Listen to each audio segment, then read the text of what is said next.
Welcome to Sport in Hausa. If you are the first coming, please subscribe our channel for more news.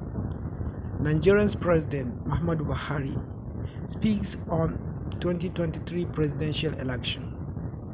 In a tweet message, Mr. President advised Nigerians to vote wisely to prefer candidates.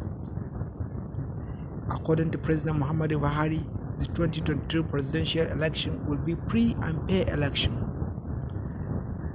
Nigerians will decide on their next president on Saturday, 25 February.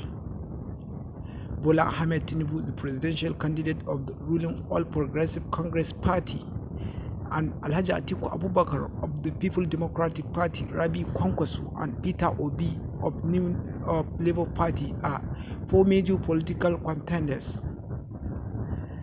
However, Nigerians will decide for whom will govern them in the upcoming presidential election.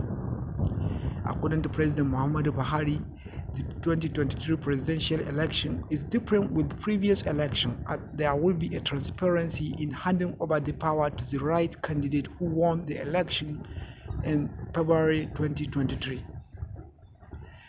However, northern state governors attacked President Buhari for the cashless policy. According to one of them, the cashless policy is against the ruling All Progressive Congress to win the presidential election. Thank you for watching. Please subscribe.